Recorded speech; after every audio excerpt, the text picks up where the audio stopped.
presidente Fox, 4.78 en promedio. Con el presidente Calderón, 4.35 en promedio. Y con el presidente Peña, incluyendo este año y lo que los mercados esperan sea la inflación el que entra, tendremos una inflación muy probablemente por abajo de 4% en promedio para la administración completa, por primera vez de nuevo en nuestra historia reciente. Pero la prueba más clara de esa fortaleza institucional se da cuando preguntamos a los analistas, no cuál esperan que sea la inflación de mañana o de este mes. Ahí hay gran volatilidad, depende de qué pase con el jitomate o con la papa, depende de qué pase con el precio de la gasolina o de los energéticos. Pero la prueba de si esta institucionalidad es robusta es cuando preguntamos qué piensan va a pasar con la inflación en los siguientes 5 a 8 años. Y lo que ahí esperaríamos es que esas expectativas de inflación estuvieran bien ancladas. Y esperaríamos en consecuencia que cuando preguntamos en el 2008, la respuesta sea la misma que cuando preguntamos en el 2017. Y ahí tenemos graficada cuál es esa respuesta. Y se ve en esa gráfica que la respuesta es la misma, que las expectativas de inflación están bien ancladas, que la gente piensa que con independencia de lo que pase mañana, en la siguiente quincena o en el siguiente mes, el proceso de formación de precios en México conduce de manera estructural y al amparo de una institución tan importante como lo es el Banco de México, que tengamos una inflación y un proceso de formación de precios estable. Si hemos tenido un contexto de crecimiento complicado, si hemos tenido un entorno que nos ha llevado a apretar finanzas públicas y a apretar política monetaria, lo que hubiéramos esperado, porque estos choques los tuvo México y los tuvo todo el mundo, los tuvo en particular América Latina. Y América Latina el año pasado creció 0.1%. Brasil enfrenta la peor crisis de una generación y los choques son los mismos. Cayó el precio del petróleo, cayó el precio de las materias primas, pero cayó para México y cayó para Brasil. Cayó en general para los países de la región. Y hoy México, sin embargo, está creciendo literalmente 20 veces más que lo que América Latina en promedio el año pasado. La diferencia fundamental es en nuestras instituciones y sobre todo en la forma como las hemos venido cambiando. Hemos visto en las primeras gráficas una gran volatilidad y si hubiéramos graficado el crecimiento del mundo, si hubiéramos graficado el precio del petróleo, si hubiéramos graficado el tipo de cambio, hubiéramos visto enormes volatilidades. Y frente a esas enormes volatilidades llama la atención dos gráficas: la estabilidad que tenemos en precio y la estabilidad que hemos tenido en crecimiento. Ahí se ve en lo rojo lo que ha venido pasando con el PIB petrolero y cómo nos ha venido costando en crecimiento.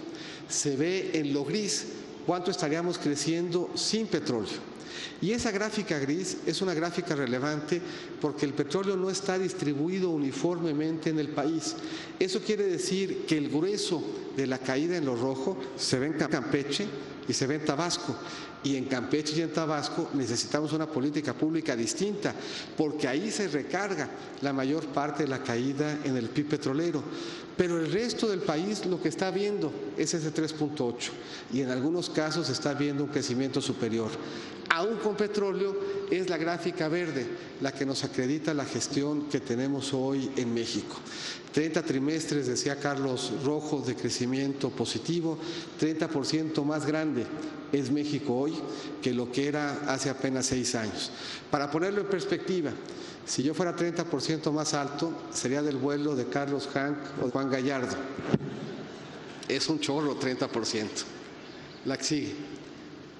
Este crecimiento no solamente ha sido un crecimiento positivo y estable, sino que es hoy un crecimiento más balanceado, y eso es importante.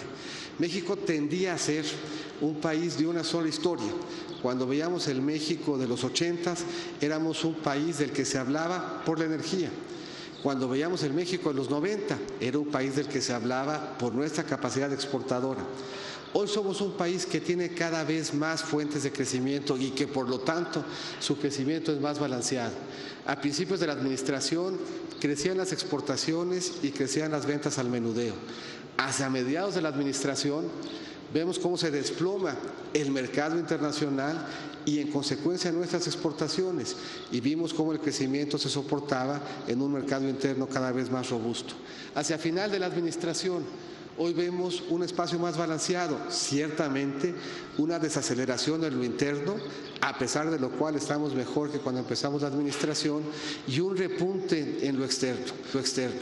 Hoy uno y otro motores nos dan crecimiento y dentro de cada motor vemos fuentes de crecimiento en el turismo, en el sector agropecuario, en las manufacturas, prácticamente en todos los sectores, menos en la energía.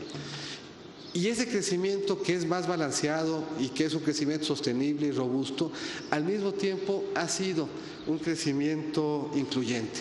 Si hacemos ese ejercicio de los últimos años y vemos cómo ha cambiado el país en términos de generar inclusión, en 1990 teníamos 10 millones de trabajadores formales. Hoy, apenas 30 años, que para efectos de la historia de este país es ayer, el número de empleos formales prácticamente se duplicó. Y de los que se han creado en este siglo, la mitad se han creado en estos últimos 4 años, 3 millones de empleos formales en sectores de alta productividad, con un gran dinamismo ya en la incorporación de la mujer a este mercado formal, acompañados de seguridad social, que implica no solamente protección, sino capacidad de ahorro para el retiro. Y prácticamente la métrica que hoy escojamos acredita 2 cosas. Primero, que nos falta mucho y que siguen habiendo hoy mexicanos en una situación de pobreza inaceptable. Pero segundo, que hemos recorrido un camino bien importante, que hoy son menos los mexicanos quienes se ubican en rezago educativo, hoy son más los mexicanos que tienen acceso a médico, doctor o medicina, son más los mexicanos a los que les llega agua potable a su vivienda, que tienen acceso a drenaje, a piso firme o a electricidad. A este país le falta mucho por caminar, pero es mucho también lo que ha recorrido en materia de inclusión. ¿Por qué hemos crecido? ¿Qué explica este entorno que frente a la complicación nos permite esta estabilidad en el crecimiento? No se entiende el México de hoy sin los cambios que hemos hecho en nuestras instituciones y la forma como las hemos fortalecido. No se entiende el México de hoy sin la reforma energética, reforma al amparo de la cual tenemos ya hoy comprometidos más de 80,000 millones de dólares de inversión para la siguiente década y esperamos 20,000 más antes de que termine la administración. No se entiende el México de hoy sin la reforma educativa, que tiene futuro pero también presente.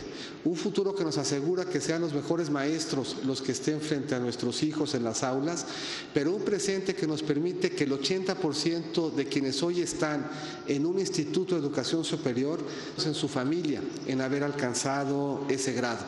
Un presente que hoy nos permite acompañar el esfuerzo educativo, en donde 3 de cada 10 tienen una beca de manutención y en donde lo que hemos invertido en infraestructura educativa es lo más alto en nuestra historia. No se entiende el México de hoy sin la reforma laboral, sin una institución hoy más flexible que permite mejor